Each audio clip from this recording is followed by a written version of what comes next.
Didn't see you there. I'm really glad that I saw you, actually. I've been meaning to talk to you. Have you heard? Open Dorm is tonight in Mayfield. It's so crazy. Oh, sorry, I forgot to tell you who I am.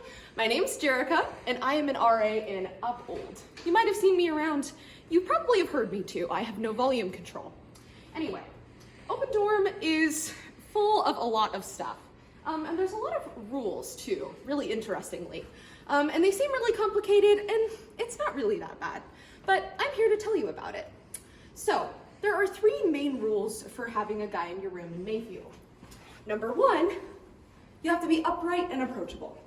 Number 2, you need to be in a well-lit space. A good way to remember this is 2 primary light sources.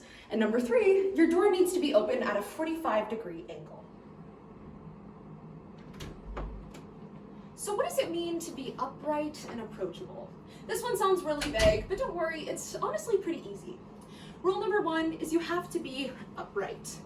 And the most important part of remembering this is you shouldn't be laying down at all with the guy in your room. And number 2 is approachable. And what do we mean by approachable?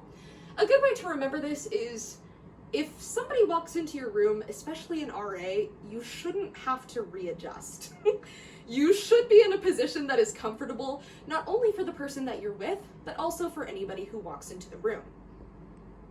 Honestly, I would say this is pretty upright and approachable. This is not upright and approachable. This also is not upright and approachable.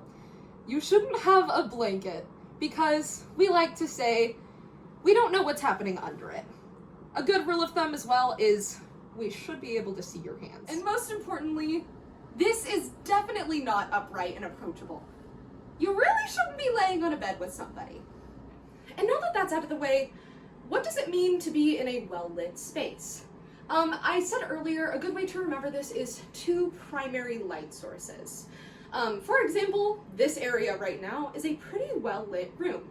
I have got multiple sources of light coming from lamps over there and there. I have multiple strings of Christmas lights, and even if this isn't good enough as well, I also can turn on my sink light.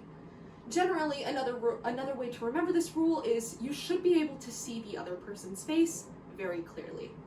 Now here are some examples of a not well-lit room. Pretend that it's not daylight outside right now. This does not count as a well-lit space. This also does not count as a well-lit space. Even with my sink light on, this also does not count as a well-lit space. I need this in my lamps, I need this in my Christmas lights, etc., etc. And finally, your door should be open at least 45 degrees. Where my door is right now is generally a 45-degree angle.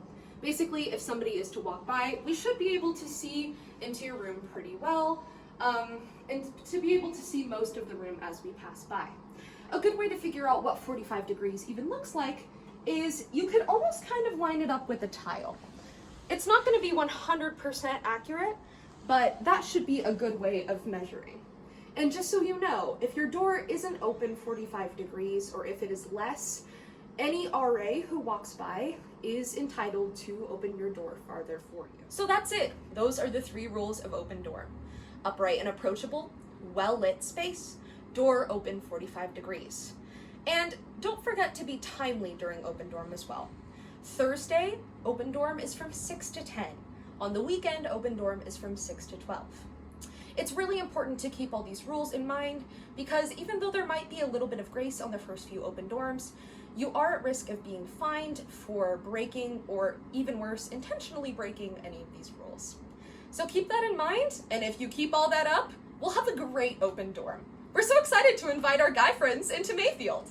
Thanks so much for watching. Have a great day, ladies.